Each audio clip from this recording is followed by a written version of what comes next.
नमो नमः। संस्कृत निधि चैनल में आपका हार्दिक स्वागत है।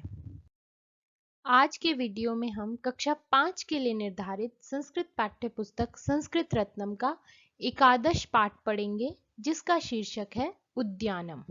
और आज के वीडियो में हम इस पाठ का संपूर्ण हिंदी अनुवाद तथा अभ्यास कार्य दोनों देखेंगे। तो आइए शुरू करते हैं आज का पाठ। उद्यानम।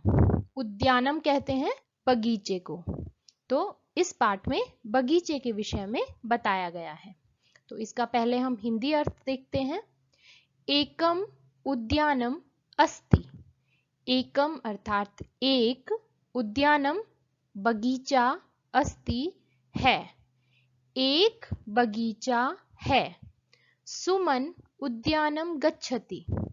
सुमन नाम है ये, तो सुमन उद्यानम अर्थात बगीचे को गच्छति जाती है। सुमन उद्यानम बगीचे को गच्छति जाती है। गच्छति क्रियापद है, वर्तमान काल की क्रिया है, तो जाती है।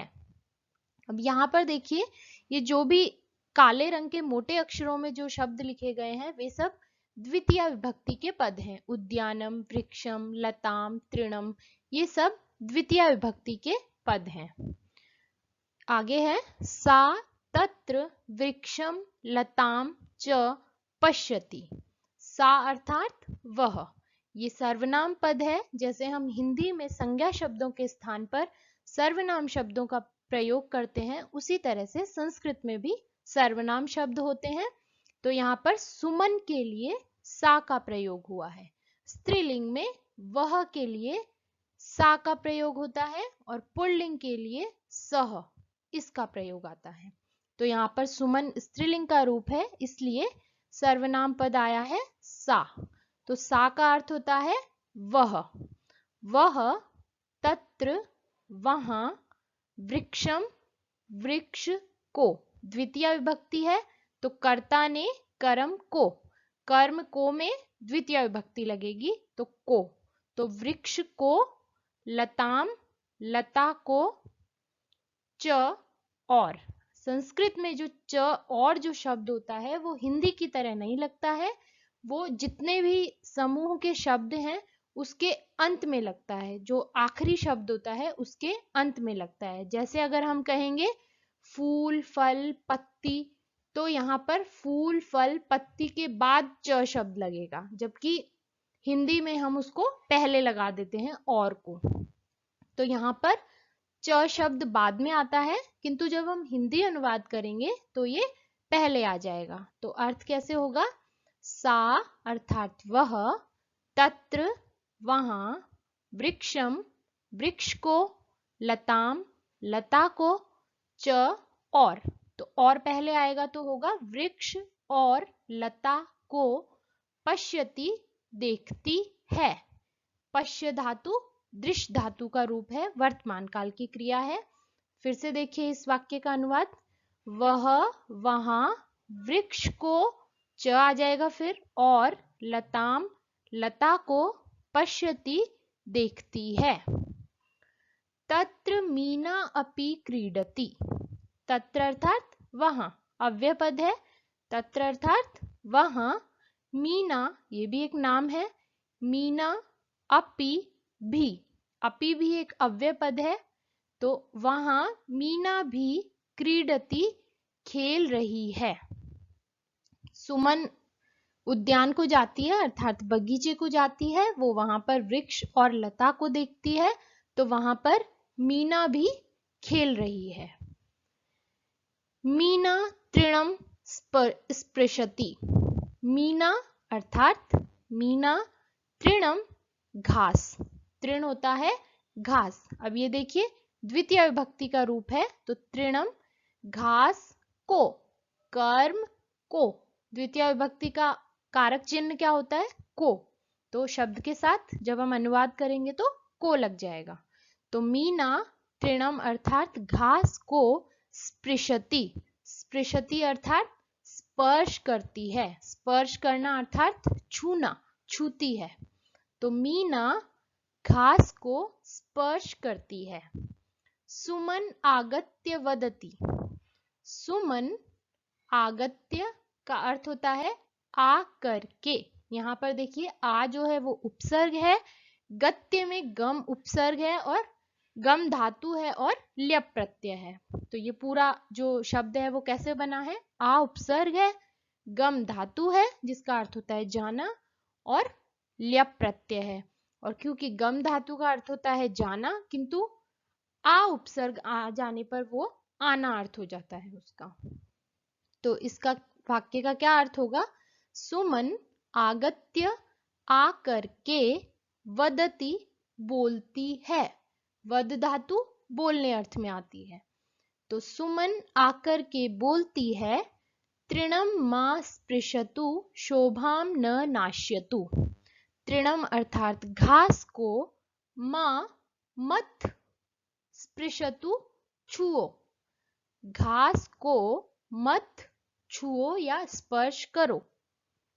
शोभाम न नाश्यतु, शोभाम अर्थात शोभा को, सुंदरता को, न नहीं, नाश्यतु नष्ट करो। वो आकर जब वो उस घास को छू रही है तो वो उसको कह रही है घास को मत छुओ, इसकी सुंदरता को नष्ट मत करो। फिर से देखिए इस वाक्य का अर्थ, सुमन आकर के वदती बोलती है, तृणम घास को, मां मत, स्पृशतु स्पर्श करो, शोभाम न नाश्यतु शोभा को, न नहीं, नाश्यतु नष्ट करो। चलतु जल क्रीडाम कुर्वः। चलतु अर्थात चलो, जल क्रीडाम, जल क्रीड़ा अर्थात पानी के साथ जो खेल करते हैं उसको जल क्रीड़ा कहते हैं। तो चलो जल क्रीड़ा को कुर्वः करते हैं, चलो जल क्रीड़ा को करते हैं। अब यहाँ पर करने वाले दो जने हैं तो यहाँ पर उत्तम पुरुष का द्विवचन का क्रियापद लगा है। जो करता है वो यहाँ पर छुपा हुआ है, किंतु क्रिया से हमें ये पता चल रहा है कि दो जने हैं वहां पर और वो, हम कुछ काम करेंगे तो हम कैसे कहेंगे, आओ हम दोनों ये करते हैं। तो यहाँ पर क्रिया से हमें ये पता चल रहा है कि ये उत्तम पुरुष का द्विवचन के कर्ता है।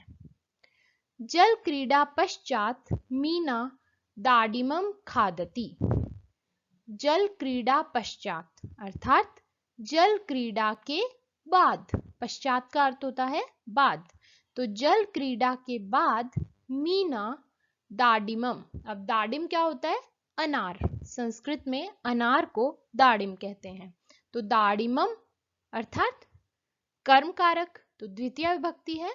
तो जल क्रीड़ा के पश्चात मीना दाडिमम अनार को खादती खाती है। सुमन कदली फलम खादती। सुमन कदली फलम क्या होता है, केला, कदली फलम कहते हैं केले को। तो सुमन कदली फलम अर्थात केले को खादती खाती है। उद्यानस्य आरक्षकः सुमनं मीनां च दृष्ट्वा वदति। उद्यानस्य, उद्यान अर्थात बगीचे का, यहाँ पर षष्ठी विभक्ति है, का के की, संबंध का के की। तो उद्यान का अर्थात बगीचे का, आरक्षक अर्थात सिपाही जो वहां पर चौकीदार है उसके लिए आया है। तो बगीचे का आरक्षक, सुमनम मीनाम च दृष्ट्वा। सुमन, अब देखिए च यहाँ पर फिर से दोनों के बाद में आया है, किंतु जब हम हिंदी अनुवाद करेंगे तो ये पहले आ जाएगा। तो सुमन और मीना को दृष्टवा देख करके, वदती बोलता है। फिर से देखिए इस पंक्ति का अर्थ, बगीचे का आरक्षक सुमन और मीना को देख करके वदती बोलता है, फलम खादतु उत्तमम परम त्वक इतस्ततः न क्षेपणीया। फलम अर्थात फल को, खादतु खाओ, उत्तमम अच्छा है, परम किंतु, त्वक अर्थात छिलका, अर्थात फल को खाने के बाद उसका जो छिलका होता है, त्वक अर्थात छिलका, इतस्ततः, यहाँ पर देखो दो पद हैं, जो स लिखा है आधा उसका विसर्ग हो जाएगा, तो इतः ततः, इतः अर्थात इधर, ततः अर्थात उधर, तो इधर उधर न क्षेपणीया, न अर्थात नहीं, क्षेपणीया फेंकना चाहिए। क्षिप धातु है, अनियर प्रत्यय है, क्षिप धातु फेंकने अर्थ में प्रयुक्त होती है, और यहाँ पर क्योंकि चाहिए अर्थ है इसलिए अनियर प्रत्यय का प्रयोग हुआ है। फिर से देखिए इस पंक्ति को, फल को खादतु खाओ, उत्तमम अच्छा है, अर्थात फल खाना अच्छी बात है, उसका कहने का अर्थ है। परम किंतु, त्वक अर्थात छिलका, इतः ततः, इतस्ततः इधर उधर, न क्षेपणीया नहीं फेंकना चाहिए। मीना अवकर कंडोलम अन्विषति, मीना अवकर कंडोलम अर्थात कचरे पात्र को, अवकर कहते हैं कचरे को और कंडोल कहते हैं पात्र, तो कचरा पात्र को अन्विषति, अन्विषति का अर्थ होता है ढूंढना, तो मीना कचरा पात्र को ढूंढती है। तस्मिन एव, तस्मिन अर्थात उसमें, एव अर्थात ही, क्षिपति च फेंकती है, च और, अब ये जो च है वो अन्विषति के बाद आ जाएगा जब हम हिंदी अनुवाद करेंगे। तो फिर से देखिए इस वाक्य को, मीना अवकर कंडोलम अर्थात कचरा पात्र को अन्विषति ढूंढती है, च और, तस्मिन एव उसमें ही, क्षिपति फेंकती है। मीना स्वकीयम गृहम गच्छति, मीना स्वकीयम अर्थात अपने, गृहम घर को, गच्छति जाती है। मीना अपने गृहम घर को, गच्छति जाती है। सुमन स्वकीयम छात्रावासम गच्छति, सुमन स्वकीयम अर्थात अपने, छात्रावासम छात्रावास को, गच्छति जाती है। तो ये था इस पाठ का हिंदी अनुवाद। ये है पाठ के अंत में आए हुए कुछ शब्दार्थ, और जैसा कि हमने देखा पाठ में हमें द्वितीय विभक्ति के शब्द बताए गए हैं जो कर्म कारक को बताते हैं, और इसका कारक चिन्ह है को। इस को से हमें पता चलेगा कि वाक्य में जो शब्द दिया है वो कर्म कारक का है। तो ये है पाठ के अंत में आए हुए शब्दार्थ। अब देखते हैं पाठ का अभ्यास कार्य। पहला प्रश्न है, प्रश्नानाम उत्तराणि लिखत, प्रश्नों के उत्तर लिखो। उसके अंतर्गत पहला है, का उद्यानम गच्छति, का अर्थात कौन, उद्यानम बगीचे को, गच्छति जाती है, तो कौन बगीचे को जाती है, तो सुमन उद्यानम गच्छति, का के स्थान पर आ जाएगा सुमन। अगला प्रश्न है, सुमन आगत्य किम वदति, सुमन आकर के, किम अर्थात क्या, वदति बोलती है, तो सुमन आगत्य वदति यत्, जैसे कि हम हिंदी में कोई प्रश्न का उत्तर देते हैं तो हम बोलते हैं सुमन आकर के कहती है कि, तो उस की के लिए संस्कृत में हम यत् शब्द का प्रयोग करेंगे, वाक्यों को जोड़ने के लिए हम यत् शब्द का प्रयोग करेंगे। तो क्या उत्तर होगा, यत् तृणम मा स्पृशतु शोभाम न नाशयतु, ये हम पढ़ चुके हैं पाठ में कि घास को मत छुओ, इसकी शोभा को नष्ट मत करो। आरक्षकः किम कथयति, आरक्षक क्या कहता है, आरक्षक कथयति यत् फलम खादतु परम त्वक इतस्ततः न क्षेपणीय, अर्थात फल खाओ किंतु उसके छिलके को इधर उधर नहीं फेंकना चाहिए। मीना कुत्र गच्छति, मीना कुत्र अर्थात कहाँ, तो मीना कहाँ जाती है, मीना स्वकीयम गृहम गच्छति, मीना अपने घर को जाती है। अनया कथया का शिक्षा लभ्यते, इस कथा से, अनया अर्थात इस, कथया कथा से, क्या, का अर्थ है क्या, शिक्षा, शिक्षा लभ्यते प्राप्त होती है, अर्थात इस कहानी से हमको क्या शिक्षा मिलती है, तो इसका उत्तर है अनया कथया शिक्षा लभ्यते यत् अवकरम सदैव अवकर कंडोले एव क्षेपणीयः, क्या शिक्षा मिली हमको कि हमें जो कचरा होता है वो सदैव कचरा पात्र में ही फेंकना चाहिए। अगला प्रश्न है, वर्ण संयोजनम कृत्वा पदम कोष्ठके लिखत। वर्णों का संयोजन करके, यहाँ वर्ण विच्छेद दिए हुए हैं, तो वर्णों का संयोजन करके जो पद बनेगा उसको आपको यहाँ कोष्ठक में लिखना है। एक पद दिया हुआ है उदाहरण के लिए, जैसे अध्यापिका। इसी प्रकार अगला है द्वादशः, उसके अगला है चिन्नम, उसके पश्चात है पुस्तकम, उसके आगे है व्यजनम।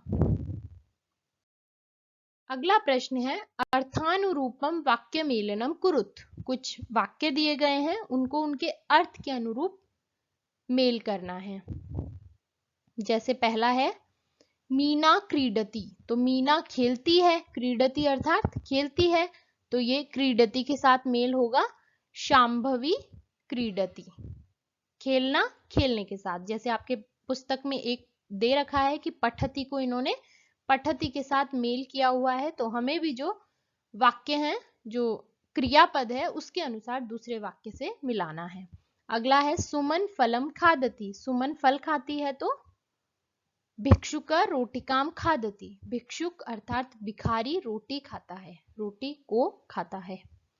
हरीशः जलम पिबती, हरीश जल पीता है, तो कमला दुग्धम पिबती, कमला दूध पीती है। राधा काव्यम लिखती, राधा काव्य लिखती है अर्थात कविता लिखती है। मनोरमा पत्रम लिखती, और मनोरमा पत्र को लिखती है। मनोजः चित्रम निर्माति, मनोज चित्र बनाता है। और विपिनः भवनम निर्माति, विपिन भवन बनाता है अर्थात घर बनाता है, मकान बनाता है। और ये पुस्तक में दिया गया उदाहरण है दीपकः पुस्तकम पठति, राजेशः पत्रिकाम पठति। दीपक पुस्तक को पढ़ता है और राजेश पत्रिका को पढ़ता है। अगला प्रश्न है चित्रम दृष्ट्वा संस्कृत शब्दम लिखत। नीचे कुछ चित्र दिए गए हैं, उनको देख करके आपको उनका संस्कृत शब्द लिखना है। पहला चित्र है हाथ का, तो हाथ को संस्कृत में बोलते हैं हस्त, और पुल्लिंग का रूप है तो लिखेंगे हस्तः। आगे है कबूतर, जिसे संस्कृत में कहा जाता है कपोतः। फिर है कार, तो उसे संस्कृत में कहेंगे हम कारयानम, नपुंसकलिंग का रूप है ये। अगला प्रश्न है एतेषां शब्दानां साहाय्येन वाक्यानि रचयत। नीचे कुछ शब्द दिए गए हैं, उनकी सहायता से आपको वाक्य की रचना करनी है। तो यदि आप अपना कोई वाक्य बनाना चाहते हैं तो आप बना सकते हैं। उदाहरण के लिए मैंने यहाँ पर सबका एक एक वाक्य दिया है। जैसे पहला जो शब्द है वो है तृणम अर्थात घास, तो मैंने वाक्य तृणम का अर्थ हुआ घास, तो घास को। तो चटका तृणम नीत्वा उड्डयति, चटका अर्थात चिड़िया घास को लेकर उड़ जाती है। शोभाम शोभा सुंदरता, उद्यान शोभाम न नाशयतु, बगीचे की शोभा को नष्ट मत करो। गृहम घर, गृहम होता है घर, तो तत् गृहम अतीव सुंदरम अस्ति, तत् अर्थात वह घर बहुत अधिक सुंदर है। तो ये था इस पाठ का हिंदी अनुवाद और अभ्यास कार्य। यदि आपको पाठ से संबंधित कोई प्रश्न है तो आप मुझे कमेंट करके पूछ सकते हैं। वीडियो को लाइक और शेयर करें, चैनल को सब्सक्राइब करें। जयतु संस्कृतम।